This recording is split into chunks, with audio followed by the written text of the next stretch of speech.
Hello दोस्तों, this is me Vishesh Rastogi and welcome you all in target for IQ. देखिए, आज जिस बात पर हम चर्चा करने वाले हैं, क्या बात है वो कि अगर मेंटेनेंस का केस हुआ, अगर मेंटेनेंस का केस हुआ तो कितना मेंटेनेंस देना पड़ सकता है। सही है, तो यही आज का हमारा टॉपिक। ठीक है, देखिए सबसे पहले तो हम ये जान लेते हैं कि जो मेंटेनेंस है या एलिमनाई है, ठीक है, ये एक लीगल ऑब्लिगेशन है। क्या है? Legal obligation. ये कोई चॉइस नहीं है। और लीगल ऑब्लिगेशन कब? देखिए, ड्यूरिंग द मैरिज या आफ्टर डाइवोर्स। ठीक है, और लीगल ऑब्लिगेशन बनती कैसे? कोई चीज जो लॉ प्रोवाइड कर रहा है। कैसे? जैसे आपने सीआरपीसी पढ़ी होगी, हाँ, सेक्शन 125, और अब क्या हो गया है, बीएनएसएस 144 सेक्शन। ठीक है, Hindu marriage act section 24, section 25, और डोमेस्टिक वायलेंस एक्ट, हाँ, सेक्शन 20। तो अलग अलग एक्ट्स के अंदर अलग अलग प्रोविजन दिए हैं मेंटेनेंस को लेकर। ठीक है, तो लीगल ऑब्लिगेशन है पहली बात। ठीक है, अब कैसे डिसाइड होगा कि मेंटेनेंस कितना अवॉइड करना है? ठीक है, कैसे? तो एक आज मैं आपके लिए एक बहुत लैंडमार्क केस लेकर आया हूं, पहले देखते हैं उसको। ठीक है, देखिए केस का नाम है भरत हेगड़े वर्सेस सरोज हेगड़े। 2007 का केस है, दिल्ली हाई कोर्ट का। ठीक है, इसमें ब्रॉड पैरामीटर्स दिए गए थे कि कैसे हम डिसाइड करते हैं कि मेंटेनेंस कितना अवॉइड किया जाएगा। ठीक है, आइए स्टार्ट करते हैं, देखते हैं क्या क्या कह रहा है। यहाँ देखिए, फर्स्ट पॉइंट क्या कह रहा है, सबसे पहले कि स्टेटस ऑफ पार्टीज, क्या कि पार्टीज का स्टेटस क्या है। स्टेटस से क्या मतलब होता है? हाँ, क्या मतलब होता है स्टेटस से? देखिए, एक लाइफ स्टाइल जो कोई व्यक्ति जीता है, जैसे महिला है, ठीक है, महिला है, उसकी शादी, जैसे वो अपने कौन, अभी उनकी अनंत अंबानी साहब की हुई है शादी, हाँ, तो उनकी मैडम जो आई हैं, उनका लाइफ स्टाइल वहाँ पर। ठीक है, कोई महिला, ठीक है, पहले क्या उसकी जॉब थी 20,000 रुपये महीने की। ठीक है, अब उसकी शादी हुई किसी ऐसे व्यक्ति से जिसकी सैलरी 1,00,000 रुपये पर मंथ है। ठीक है, तो दोनों के लाइफ स्टाइल में डिफरेंस होगा, जाहिर सी बात है। सही है, दोनों के लाइफ स्टाइल में डिफरेंस होगा।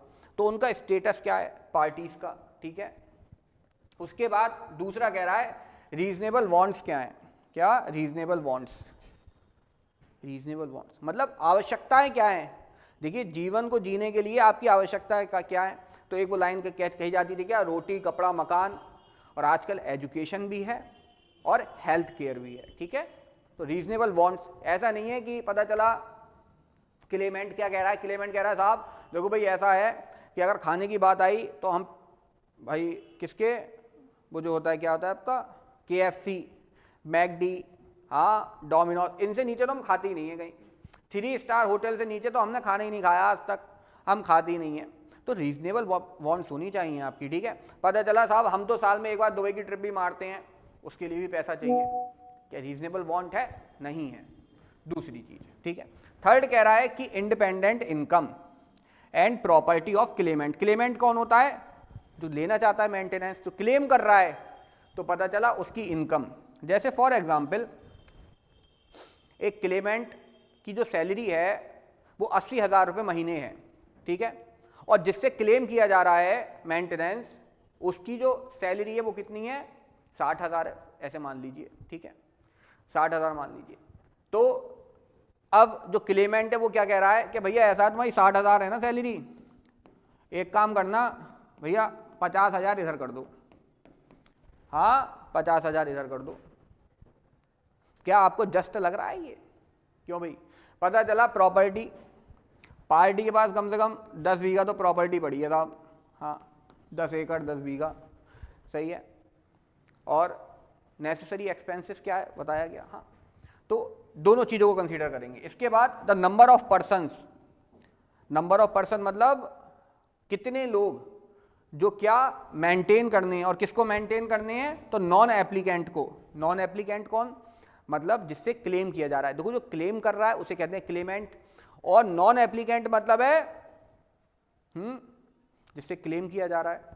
तो कह रहा है the number of person the non applicant has to maintain. पता चला फॉर एग्जांपल जैसे कोई पति है, कौन है, पति है, सही है, इसके परिवार में पता चला इसके फादर हैं, इसके मदर हैं, ठीक है, इसकी सिस्टर है, माइनर ब्रदर है, इन सब का मेंटेनेंस इनको भी मेंटेन करता है। तो अब एक बात बताइए, 60,000 सैलरी में से अगर 50,000 इन्हें दे देंगे तो इनका क्या होगा बेचारों का, बाकियों का, इन्हें भी तो मेंटेन करना है। तो ये भी कंसीडर किया जाता है कि भाई जिससे क्लेम किया जा रहा है उसे अभी किन किन लोगों को और मेंटेन करना है, ठीक है। उसके बाद आपका क्या कह रहा है, द अमाउंट, जो भी अमाउंट यहाँ अवॉइड किया जाएगा, सही है, amount should add the applicant to live in a similar life style. एक ऐसे लाइफ स्टाइल को मैच करने के लिए अमाउंट अवॉइड किया जाएगा जो कोई महिला मैट्रिमोनियल होम में क्या कर रही थी, एंजॉय कर रही थी, ठीक है।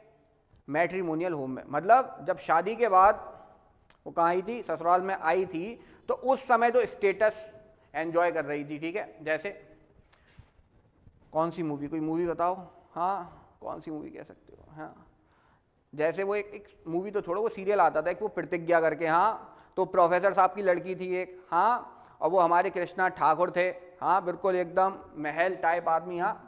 तो भाई साहब अब ये जो यहाँ से प्रोफेसर साहब की लड़की गई है यहाँ पर, अब इनका लाइफ स्टाइल अलग है, सही है लाइफ, तो जो लाइफ स्टाइल अपने ससुराल में क्या कर रही थी, एंजॉय कर रही थी, उसी लाइफ स्टाइल को मैच करने वाला क्या होना चाहिए, अमाउंट होना चाहिए, सही है, बहुत इंपॉर्टेंट है, इसको ध्यान रखना।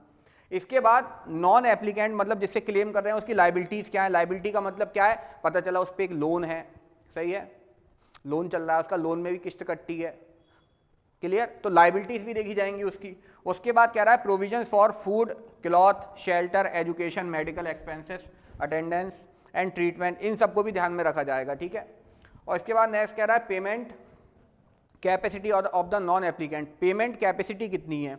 सपोज कीजिए किसी व्यक्ति से 50,000 रुपये का मेंटेनेंस मांगा गया, कितने का, 50,000 का मेंटेनेंस मांगा गया, और उसकी सैलरी कितनी है, मान लो 50,000 ही है, सही है, या 60,000 है, सही है। अभी एक केस हुआ था, एक केस मैंने सुना था कहीं, उसमें क्या था, जो महिला थी तो वो मैडम जी जो थी, उनकी जो सालाना वो थी ना, क्या बोलते हैं, इनकम, जो उनका एनुअल पैकेज था वो कितना था, वो 40 लाख का था, और जो पति था उनका पैकेज कितना था, उनका पैकेज था 25 लाख का, महिला का 40 लाख और पुरुष का कितना था उसमें 25 लाख, सही है। तो पेमेंट की कैपेसिटी से मतलब क्या है कि भाई जिससे क्लेम किया जा रहा है उसकी कैपेसिटी भी तो होती नहीं देने की, ठीक है। उसके बाद सम गैस वर्क, गैस का मतलब क्या होता है, कोई अंदाज़ा लगाना, जैसे क्या होता है बहुत से लोग क्या करते हैं कि सपोज कीजिए किसी ने क्या सोचा कि भाई मेरे से तो मेंटेनेंस अब ये लोग ले लेंगे, सही है, अब मेरी सैलरी है, मेरी इनकम है, वो सब मेरे ITRs के अंदर दिख रही है, तो उसने क्या करा, इस बार ITR पता चला पहले भरता था वो 15 लाख का, अब भरने लगा 5 लाख का, उन्होंने कहा ITR में दिखा दूंगा क्योंकि 5 लाख कमाता हूँ मैं, तो भैया ले लो 5 लाख, हाँ 5 में से ले लो, 4 ले लो, 3 ले लो, कोई दिक्कत नहीं, 4.5 ले लो, चलो मैं 50,000 में जहर खा लूँगा, कोई दिक्कत नहीं है, हाँ। तो कहने का मतलब क्या है कि आपका गैस वर्क भी यहाँ पे कोड कर सकता है, क्या पता लगाने के लिए, क्या एसरटेन करने के लिए कि व्हेन ऑल द सोर्सेज और आर करेक्ट सोर्सेज और नॉट, कि जो सोर्सेज बताए जा रहे हैं उस नॉन एप्लीकेंट के या आपका जो क्लेमेंट है उसके भी तो सोर्स देखेंगे, हम प्रॉपर्टी देखेंगे, इनकम देखेंगे, तो क्या ये ट्रू है या नहीं है, तो इनको भी कंसीडर किया जाएगा कि सामने वाली पार्टी सही बता भी रही है या नहीं। और उसके बाद जो नॉन एप्लीकेंट है टू डिफरे, मतलब क्या देने के लिए, द कॉस्ट ऑफ लिटिगेशन, जो सूट फाइल करा गया है, सही है, क्लेम करने के लिए मेंटेनेंस, तो उसमें जो कॉस्ट आई उस कॉस्ट को भी अवॉइड करने के लिए। तो ये लगभग 10 पैरामीटर्स बताए गए थे इस केस में कि मेंटेनेंस अवॉइड करते समय अगर अवॉइड करना पड़ा तो कितना मेंटेनेंस देना पड़ेगा, क्लियर। तो अगर वीडियो अच्छी लगी हो तो लाइक कीजिए, शेयर कीजिए और इस चैनल को सब्सक्राइब कीजिए। मिलते हैं आपसे नेक्स्ट लेक्चर के साथ, ठीक है, टेक केयर।